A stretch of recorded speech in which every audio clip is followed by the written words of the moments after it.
Hey guys, this is Dan French. You know me from Loan to Keys. I want you guys to pay attention to this video. I'm going to tell you guys why it's important and when to buy down the interest rate. It's a discount is what they call it in the terminology of home lending. And so when you look at what your overall picture is as far as buying a home here in Las Vegas, if it's a second home or a primary residence, when is a good time to buy down your rate? I'm going to say majority of the time you don't want to.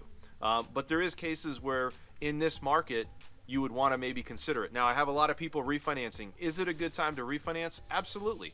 You know, you look at this last month and we did have rates go up a little bit, but it's still a good time to refinance your home. A lot of people paying off debt, taking advantage of rates, even where they're at now. Even if they went up an eighth or a quarter of a point, we're still hovering in the high threes right now. So it's still important for you guys to take a look and see if this is something you could do on refinancing your home. Now, going back to my question, when is it a good time to maybe do a discount or buy down your interest rate?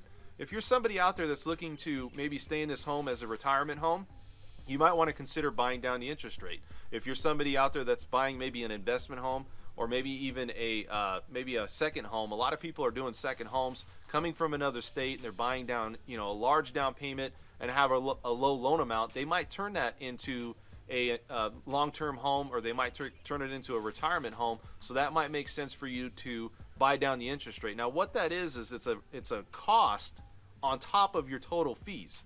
So as you go down in tiers of interest rate, you're going to get your starting point after all your compensating factors, including your credit score, how that's going to determine your interest rate. As you buy down the rate, it's an additional cost onto your loan. So it's very important to take a look at that. I have a lot of people buying into rates, sometimes a half a point on the actual purchase price of the home, sometimes a full point. And you know what? There's so many, after so many years, you're going to start taking and getting a profit off that. And they're looking at that more of a long-term investment. Now, if you're somebody that's doing this as a primary residence, if you're buying a home as a primary residence, or you're doing like a starter home, this might not be for you. You know, most people do something in the first 7 to 10 years of buying a home, either refinancing or selling and upgrading to another home. Maybe the family size gets bigger. So this is all important stuff.